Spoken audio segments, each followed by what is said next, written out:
Paano daw i-market yung lakatan?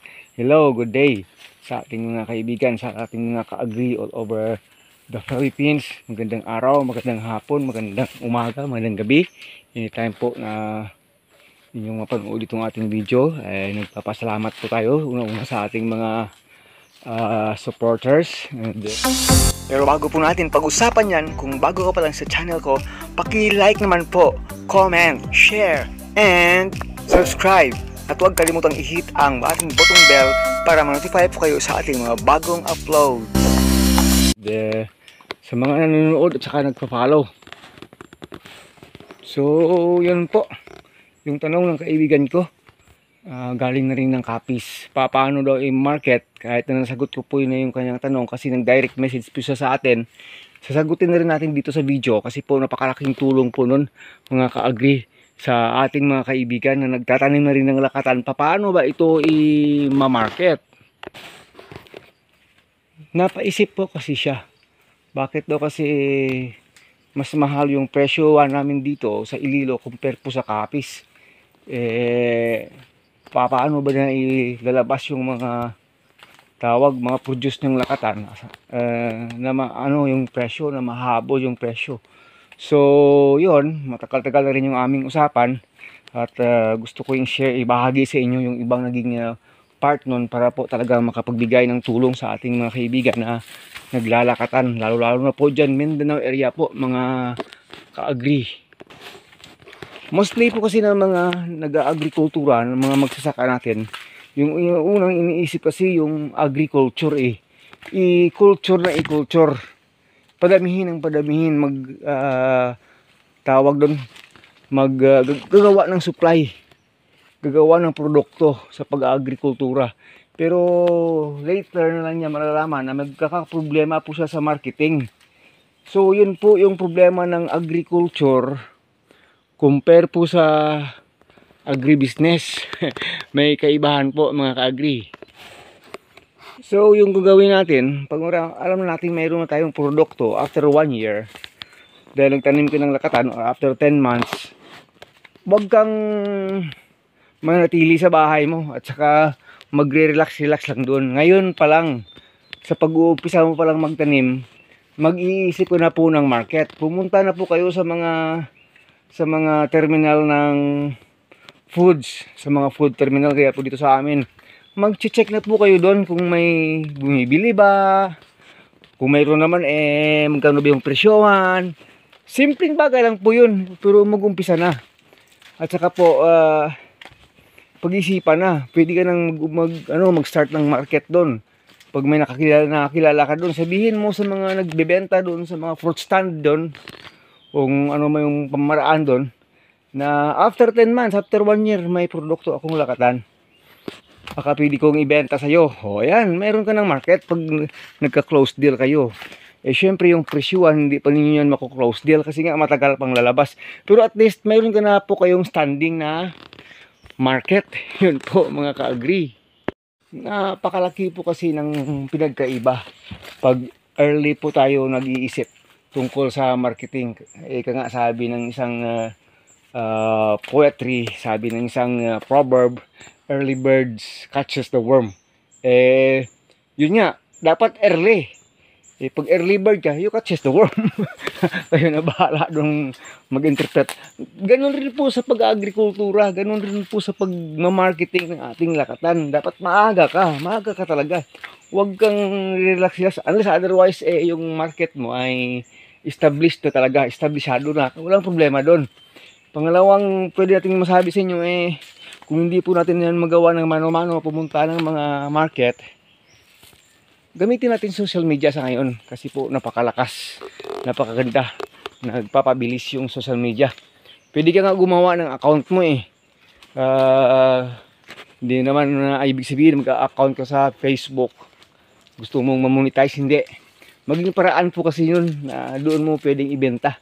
Doon mo pwedeng ilagay yung mga announcement mo, gaya ng 1 month from now, may harvest tayo, 1 ton. Wow, 1 ton kagad. Sinong gusto bumili, baka ganito, ganyan. Ma-attract mo na po yung market. Doon pa lang po yun.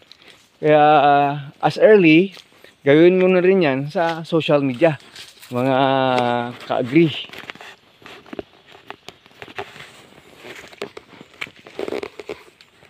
Yung third way na sinabi po natin sa ating kaibigan, sabi ko huwag kang magsteady dyan sa Capiz.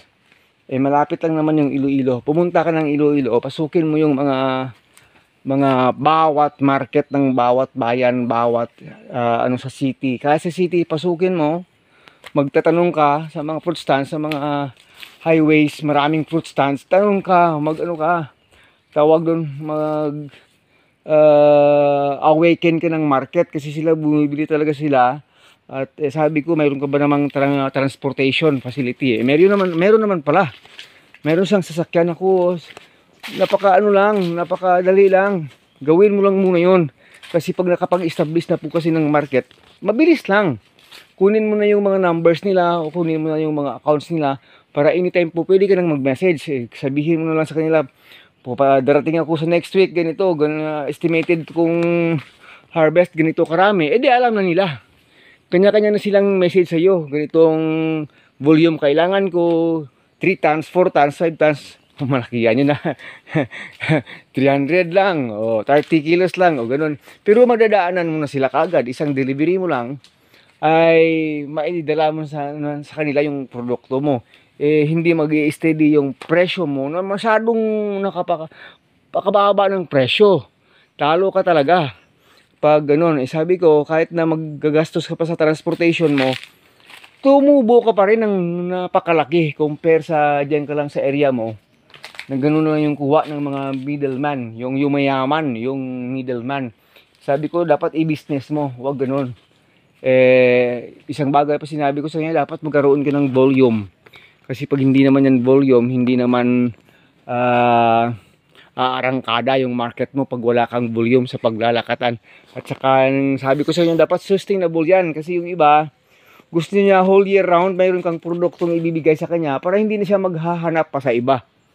Sustainable yung produce, yung supply ng yung lakatan. So yun, at saka siyempre sabi ko sa kanya, mag-create ka talaga ng magandang relasyon sa iyong mga ka-fellow traders or ka-fellow marketers or sa mga buyers mo. Dapat magaling kang mag-alaga sa kanila. At saka syempre sa sales talk, yung mga term ng iba, magaling ka sa sales talk at saka pakipagkapwa tao. Sabi ko naman, pag medyo balasubas ng ng asal, wag mo na lang bigyan pansin, wag mo nang bigyan ng produce mo. Alam mo na 'yon. As long as ikaw honest ka sa sarili mo, tama yung pinapalabas mong information tungkol sa paglalakatan mo, sa pag-supply mo sa kanila. Kasi pag nasira ka kasi sa market, mahirap po bumalik pag nasira ka sa market. Yun yung maraming problema ng ibang nagma-market na hindi po tumatagal talaga sa paglalakatan, sa pagma-market, mga ka-agree. Ako dito sa amin, naka-online na lang karamihan, naka-online na lang yung aming pagma-market. Kahit malayo po sila, alam mo na kung saan mo dadalhin, alam mo na kung sino yung bibigyan mo. Kasi nga, ayun, nakapag-establish na kasi ng market. Isang message mo lang, isang tawag mo lang, sasabihin ganito, pag kulang yung supply, dinidivide na rin natin sa kanila pag kulang talaga. Pero kung sobra naman, minsan tayo na rin naghahabol tayo ng consideration sa kanila. Kunin mo na muna yun, para next day, ganito, ganyan. Ganyan po ang mga ka-agree. At saka gaya ng mga Mindanao area natin, kasi bulk po kasi sila magtanim ng lakatan dyan. Yun yung nagiging problema hindi lang basta-basta pa konti-konti hectares of hectares. Kasi kung magtanim, pag ganyan po, huwag na kayong pumunta ng mga maliliit na buyers. Pumunta na po talaga, maghanap talaga ng mga malalaking buyers. Doon ka po makakapagbenta ng volume na malaki ng lakatan mo na hindi ka masyadong mahirapan. Yung problema naman po doon, price yung presyo. Pag volume at saka nag-oversupply, syempre, ang law of supply and demand, arangkada yun, gagalaw yun. So, yun minsan ang nagiging problema. Pero pag kulang ng konti yung supply, mabilis lang naman. Okay lang naman. So, yun po, syempre, huwag na tayong mahiya pumunta ng ating Department of Agriculture. Sabi ko palagi yan. Pumunta po kayo ng Department of Agriculture, humingi kayo ng tulong doon. Saka sa mga local LGU natin kung paano ba mailabas, maibenta. Pag talagang marami yung supply natin sa paglalakatan. Sana po nakatulong yung ating vlog ngayong araw kung paano ba maibenta, paano ba i-market yung ating lakatan. Kasi po nagiging problema rin natin dyan noon. Pero sa ngayon po hindi na po yan problema. Yung problema ko po kasi ngayon yung supply. Kulang po kasi kami sa supply.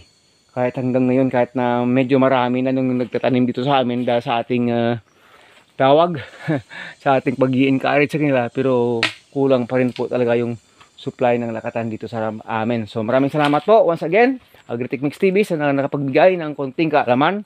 Paano ba natin i-market yung ating lakatan. Hanggang sa muli. Thanks for watching. God bless us all. Bye bye na.